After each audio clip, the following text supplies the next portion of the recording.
let's get started with today's webinar.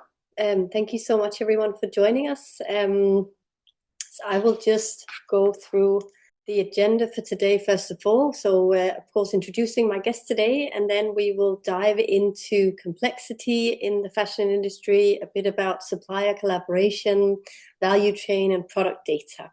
So, without further ado, let me start by introducing my guest today. Jenny, welcome. If you could introduce yourself a bit and your job. Yes, so my name is Jenny. I'm a buying and production and fitting director at Rotate, Biger Christensen in Copenhagen. And my team covers buying, product development, fitting teams, and the production teams. So we are very much the source of the start of the information for the product development. In your company, right? Yes. Yeah. And I just forgot to mention that if you have any questions during the session, we've got the Q&A open. So just type in your questions and I'll just pop the questions up during the session or in the end, whatever fits the agenda. Okay, so if we could just start off, Jenna, just by introducing sort of what the biggest operational changes you've seen in the fashion teams over the last few years, both in but also prior.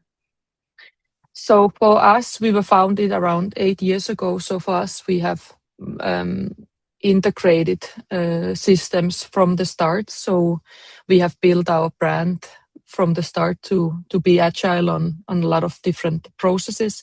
I think the biggest challenge has been, of course, the level of complexity. We have a lot of stakeholders involved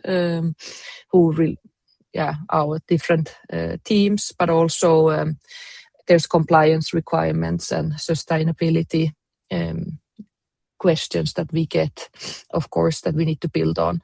And the speed, as we have a lot of collections that need to go pretty fast. So I think the biggest complexity is that we need to have structure in place to be able to move fast forward. Yeah.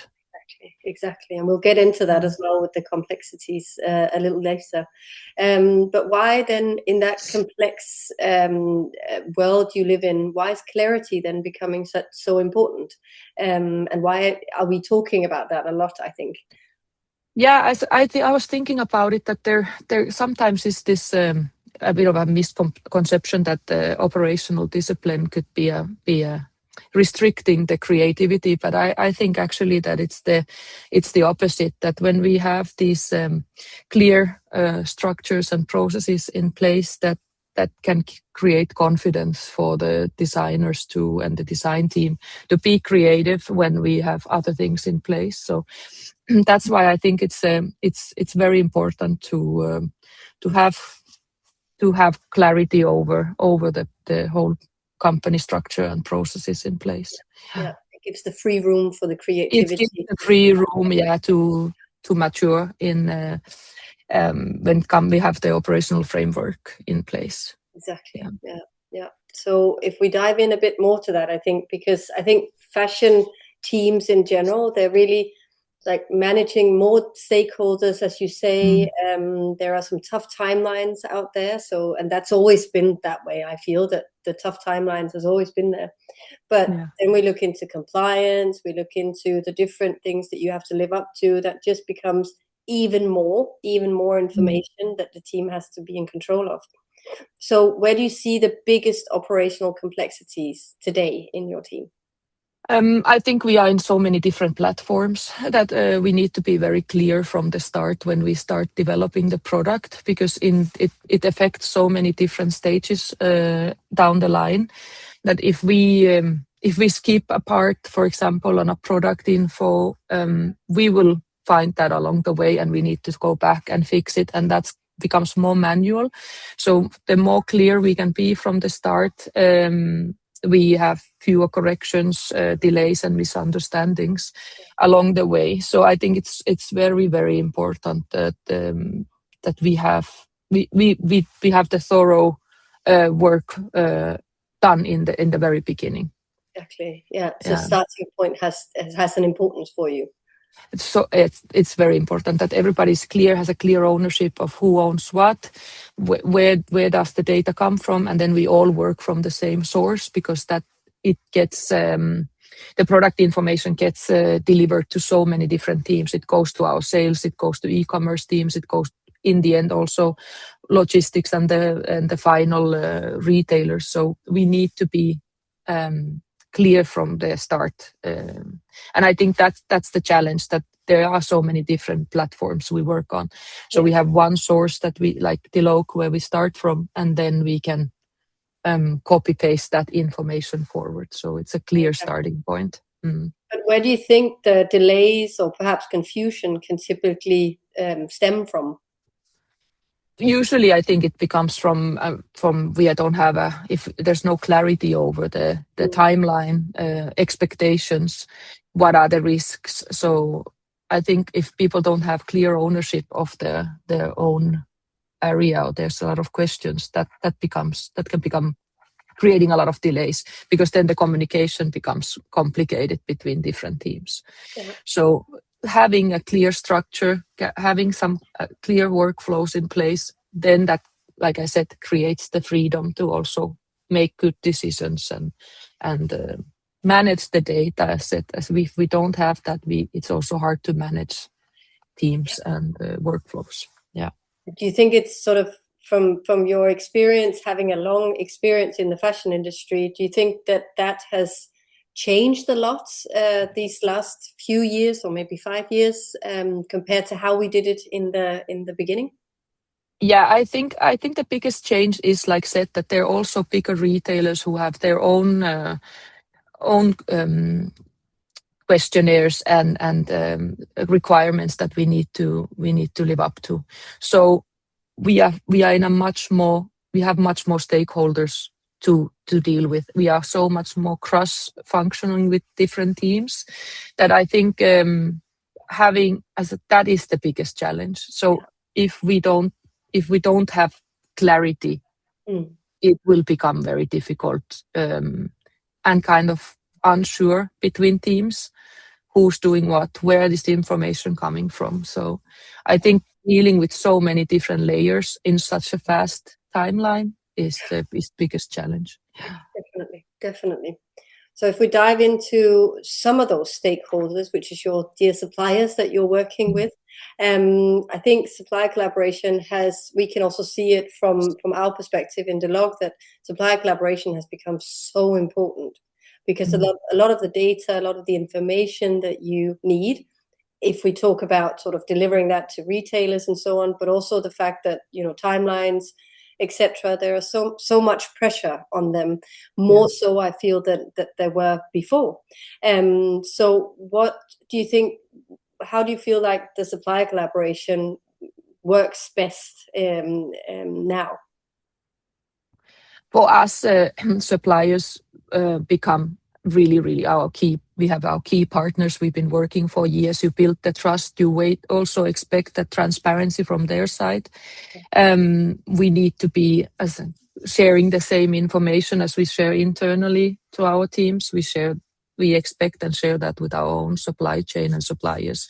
So we also want them to be the part of the partnership, where they also come with solutions and information to our end. So we are clear back and forth. We have to have a clear communication route constantly.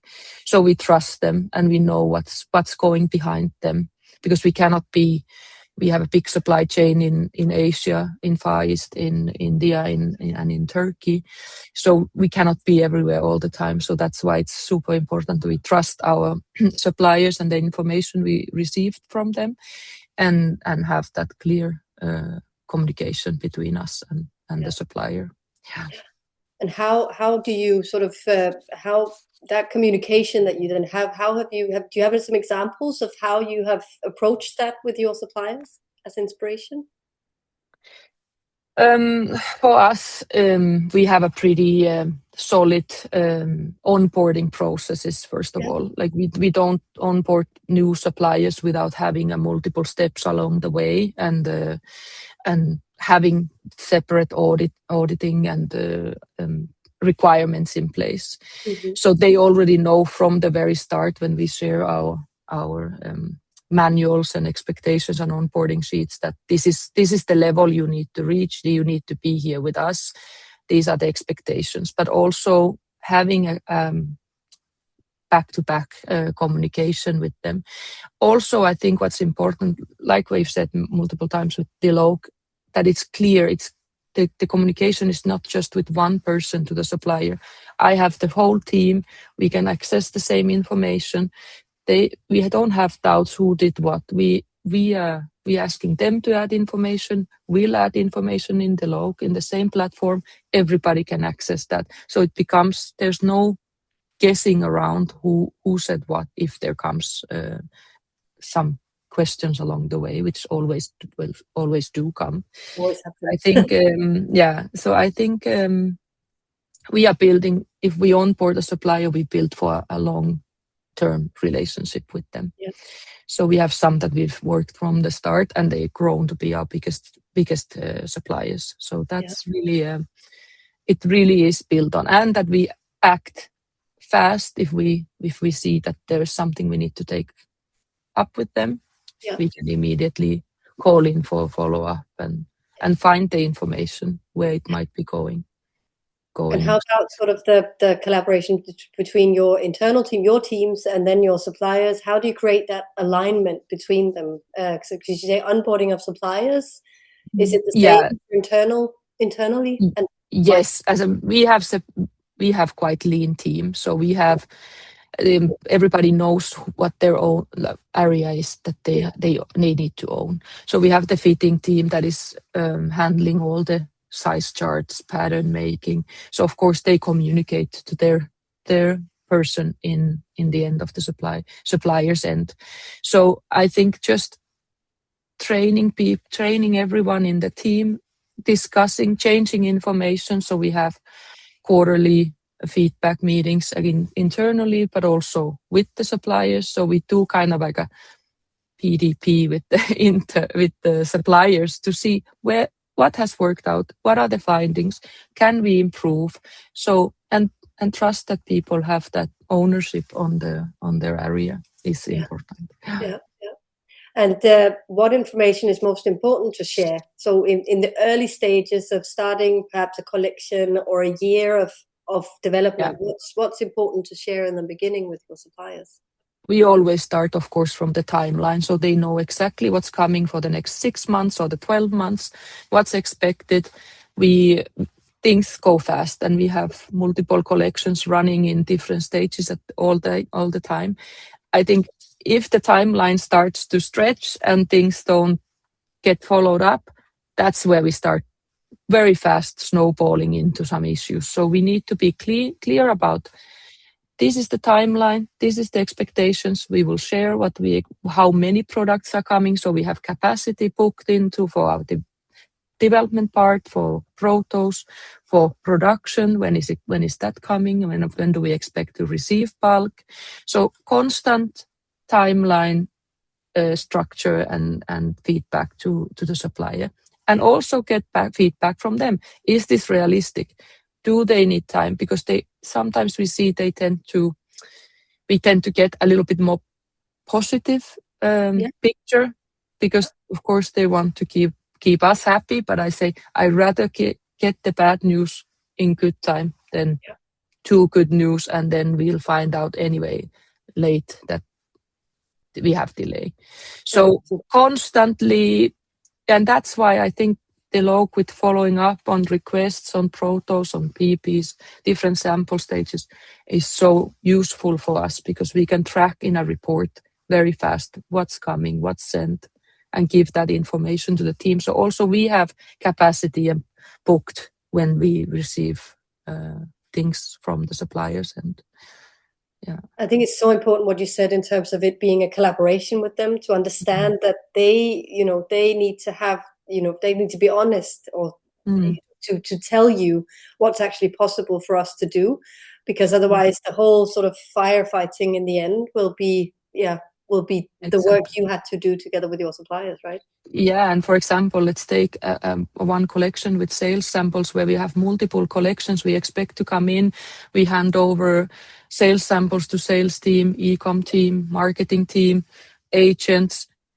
If we keep receiving faulty information from the start, we constantly have to correct, and all our time just goes on finding out when are things coming in, instead of being clear from the start that you will have to wait a week extra or whatever it is. So always, aiming that we rather get the bad news or than no news or too good news. So that's the whole trusting each other, trusting the teams, keeping an open communication. Yeah. So exactly talking about the different departments, because that I think is one of the things that is the most important, right? To keep the flow of everything and keep it connected so that everybody isn't working in different silos and we don't necessarily collaborate together in the teams as well and with the suppliers. Makes it very complex, and it's always been that way, so to speak. So how do your teams stay aligned sort of across the whole value chain? As said, that operational structure that we have from the start. So we have design and my team in buying and the product development and fitting, they are very close connected. So we have workflows in place where we have weekly meetings, monthly follow-ups. So we constantly keep us updated without it becoming too much about the meetings, but more about on the structure that we know who owns what, who we have to be working. And that's why also having a PLM system where everybody can access the information becomes easier for when you are sitting in different parts of the office, that you can communicate also through that platform and see, okay, is this approved? Do we need to do something? Do we need to follow up here? So, and it all starts from the design and the product development teams together, working together. And what what happens when that sometimes that doesn't go the right way, so to speak? What happens? What typically happens when information is unclear and missing? The thing is, for us, what's causing the most issues, so to say, is that when we have all bigger collections, let's say 150 to 180 SKUs in one collections 5 times a year, we start exporting that data, color information, all the possible product information, and we export that to our ERP system, to the sales, to logistics, to the final, and then and sales platforms. So and final, and if we then find a data mistake, we need to manually go backwards and change it to so many multiple places that it's better to do it right from the start and then work from there, instead of having to constantly track where is let's say one color code could be wrong. After we have sold that product, it's very manual to go back and forth into different platforms and start changing and informing 200 different retail stores that, oh, you have to update this. So we need to have clean data from the very start. It very much reminds me of the interoperability, right, between the different systems and in your teams and so on, that everything is sort of linked, because otherwise it's a mess. Yes, very much. And having actually, we are like an octopus in my team, but it has all the difference. We reach out to the logistics, to the customer service, to e-com platform. All the product data, information, descriptions, all come from that one product that has been started. So it is very important to have that data right. Yeah. All right. So that talks into the operational clarity, right? And you mentioned it a bit in the beginning, because what we're talking about here is that creativity is a foundation, I think, for the fashion industry. It has to be. We still need the creativity to make beautiful products that people want to wear for a very long time.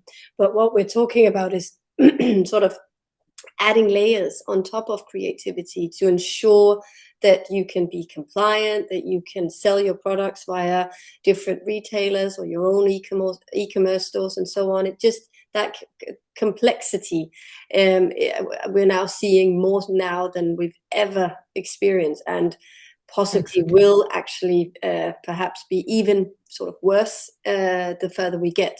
So how do you avoid processes becoming too rigid when we talk about this? Yeah, that's a really good question. I also want to say that the goal is to create structure around the processes, not around the creativity, because then when we have the we remove, in a good process, you remove the administrative friction around it, and you allow the teams to spend more time on actually focusing on the product quality and innovation. And becoming too rigid, I would say that it is a lot about adjusting, hearing people, what is working, what's maybe not working, can we adjust? So we still, it's supposed to support the creative team, not restrict. Exactly. So constantly having that back and forth conversation. It is really about communication, all the parts. So how do we communicate? Is it clear? Is it working for everyone? Yeah. So they have actually time and focus to do what they need to do, to create that good, make a good decision, good product that we can sell and scale up the business. Yeah. Because we're basically talking about a structure, right? We're talking about a structure that sort of surrounds them. So what kind of structure do you think helps the creative team? I think we have made like I call it a timeline, like a skeleton of tasks. So we have those important tasks mapped out, so everybody can go back and say, okay, here we know we need to call in for a certain price meeting, or we need to follow up on this. So nobody needs to go around thinking, oh, when was it? When do we need to do? So we have that structure, that timeline, the mapping, and then it's clear. We know things happen in a certain time frame and who owns what. So then that frees the space to do the product and the sourcing and the buying, instead of asking different teams, oh, when do you need this? No, we have it. It still kind of copies over from one season to another when we once have it in place. That is the most important. It's not so complicated even. We just look at it from the start. We have a 12-month period or 18 months period, and we say, we know exactly in this month we do this week that needs to happen. So then there's no guessing around all this, all the process around it. And is there any room for flexibility in that?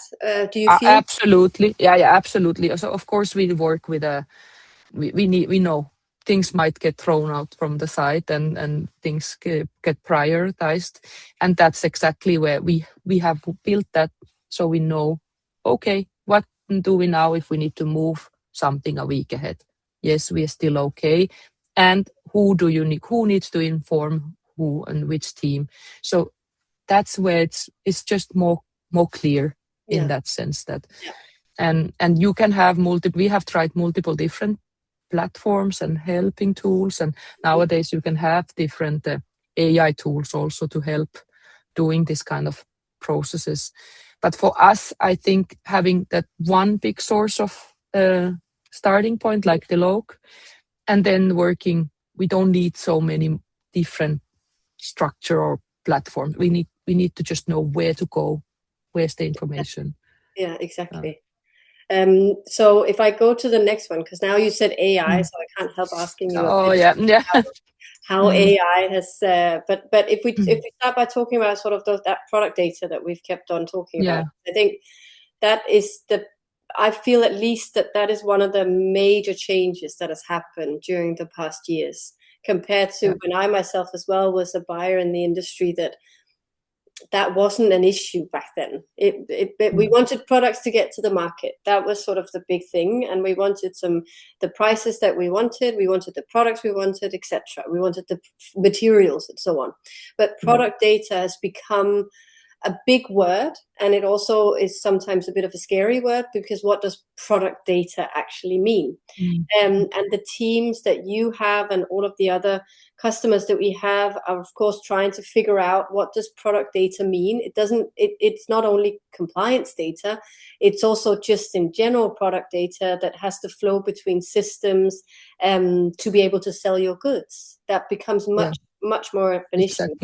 So product data, can you sort of, from your point of view, why is it so critical today?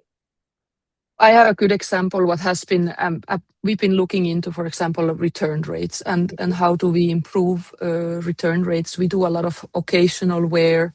Dresses is 60% of our product groups. So people tend to buy, of course, to a certain occasion, and where that product data is so accurate, it becomes a description of the product in the end in the platform. We are selling more and more, not in a physical retail, but e-com. So having that product, we can give all the information on the product from the start, on fit, on quality, on if it's stretchy, non-stretchy, if it's what are the fitting requirements. How do we guide the final customer to buy the product? And when we look at return rates, sometimes a big part of it is that the product information is not fully understood from the platform, from the e-com side. And you make a decision and the product comes in and maybe is not fully what you expected, and you want to return it because it was for a certain occasion. So this is where we are giving the information from. Does it have even just small things, zipper, length, what is the material, like every single thing we can give, more information we can give and guide the buyer and the final consumer, helps us to land the product the right way. So that's why, and also, it's a lot about compliance, and that's a whole that we have learned over the years. But I think it really comes down to just the usability of the product and people understanding. When we are so much facing this online market and e-com requirements also. Yeah, that's really interesting, because I think that's also an aspect that not necessarily everybody is thinking about, the fact that product data is not only about being compliant with the upcoming and current legislations, it's also about selling your products. That's having more data and ensuring that data gets through the systems and in the end gets informed to the final customer. And I think, as you also said, that the information is actually something that the designers, the creative teams in every company, they are really the people that know that information to be able to give that. So I think that's a really interesting aspect of it. And where do you think people, companies, where do they struggle with this? Where does it become a struggle? I think of course, if you're a smaller brand, things tend to be a bit more manual if you don't have the resources to bring a technology to help you. But I think that if it's possible without doing too complex processes, or it doesn't have to be complex, looking to where does the creating that one source of truth and ownership. So where do we start? What is the product start? How does that look like? And how do we own it? So it can be started clearly from the very beginning. I think it's quite simple in a way, but it just needs to be clear where is the start of everything? What is the source? Without having to make it complex. Because that also in the end, it brings trust and accountability from all the partners that from the start that this is what we stand for, this is the product, we own it all along the way. Yeah. And if we talk about data, and then as I said with AI, I know that you as a company also have a person that is sort of responsible for implementing that with you. Yeah. Can you give some examples of how your department and perhaps some of both you, but maybe your colleagues as well, are using the data and AI to help your daily work? We have, in my team, it's quite simple. We have automated trying to get us helped automating things. For example, let's say we receive multiple packing lists, invoices. We can create reports or agents that also read into and help us going through that manual process of comparing different data points.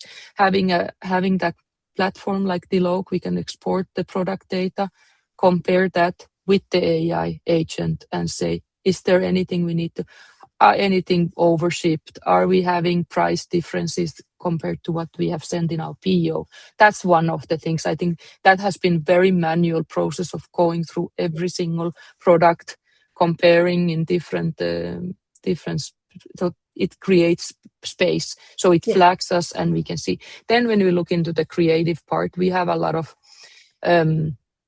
product images, for example, that we're using. Then for the creative part, recoloring, trying out new things, new lengths from sketching, as it is just makes things a lot faster when we can take a pack shot and tell AI, can you please change this for a burgundy color and a brown color, and we want to see and suggest that. And then of course we need to ourselves see, is this possible? Can we get this from the supplier? Because we cannot just create whatever. So you need to still be at the end and say, is this structurally possible? Is this quality possible? Can we get this color? But at least instead of sitting hours photoshopping things, it has create a lot more space for us, because we do cater our bigger retailers with some exclusives, for example. So it's much faster.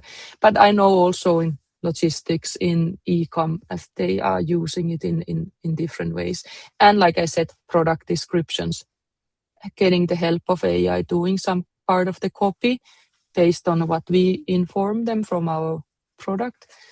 That it releases a lot of time for them then to track other things and look into the source of returns, for example, instead of sitting and writing. Because we are not a very big company. We are 35 people still in the whole company. So we have a lot of ownership of different things. Yeah. And I feel like you're touching on like the fact that we're not talking about AI sort of taking over. We're basically talking about AI assisting the people working in the companies to optimize and maybe speed up a bit so that you can free time for some of the other important things.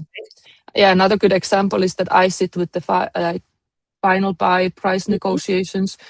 I'd have multiple reports from the past 5-6 years where I can put them down and ask the agent, please compare. Let's look into our warehouse data, like freight or pricing increases with different suppliers, and taking that information, having that work done instead of me sitting week with the different reports from multiple years and trying to find the AI helps me to think and say, okay, now I can see where I need to manage this better. Is there a supplier I need to talk to and ask, why are we increased here, or could we do better here? And we've sold. So it does give me more time to do the actual part of managing the different teams. Yeah. Amazing. Good examples. Good examples. So if we just if we look at, again, back to sort of creating this clarity across it. So it's about strong partnerships. We've covered that. Structure reduces complexity and enables growth, of course, and then visibility, of course. So what is one operational improvement that has had the biggest impact of your team, do you think? I think it is that we are able to access, we have the possibility to have these tools to help us we are going to be much more interconnected in the coming years. You're going to have more regulations coming our way. So the more we can work towards those and trust that our product will be up for that, then that has been the, like I always say, you can't really manage it if you don't have the data to look at what you like. You need to have some source to look at what you can, then you can manage that part. So I think that these platforms, this technology is possible now. The platforms or PLMs and other systems, that is the biggest advantage for our operations. Yeah. And what advice would you give fashion brands watching, trying to create more structure? What advice could you give to them? Where should they start? I think, as I have worked so many years on different ways, in the more old school way of having one designer sitting with the whole Excel file of filling in colors and sending it in an email to the supplier and technical packs. And it's just, if there's a possibility to have a platform where everybody can discuss, everybody can access the information at the same time, it will free time somewhere else for along the way, because you can work so much more clean from the start. So I think that if it's possible to integrate from the start, or if you're an older company, look into the processes, what can be done to help the different teams and different partners to communicate in a better way together. Yeah, and looking into a bit of a future. So how do you think it's going to be in the next 3 to 5 years, or maybe a bit more? How do you think it's going to be? Yeah, I think it will be, we will have more requirements. For example, now we talk about the digital product passport, and we are prepping for that. And that all also comes from this, that we kind of feel confident that we already know there are going to be more requirements from the law, as an EU, international law. If you have different partners in multiple different countries, you need to follow that information and the law of that. So the compliance is, so I think it's not gonna get easier. It might get even faster and more complex. So as much as we can do then to have those, I've said that now quite a few times, but I think having that process in place will help to scale up to those different expectations coming in the next 3 to 5 years. Yeah. Amazing. Thank you so much, Jenny. I think that was the final words from here. There are no questions, so I feel like you must have answered everything. Otherwise, there's still a bit time. I will just use this time just quickly to tell you that we also have a webinar next week. That is our usual monthly webinar that we have, where we have a sort of a Q&A. That will be with Serena and Ulla from our team, and they will also cover a bit of new functionalities in the platform. So certification management, and then a new view table that we also have launched. So they will go through that as well. So please join next week. The QR code is there, so you can join the webinar. And then I also want to mention a thing that we are launching now, which we're very much looking forward to.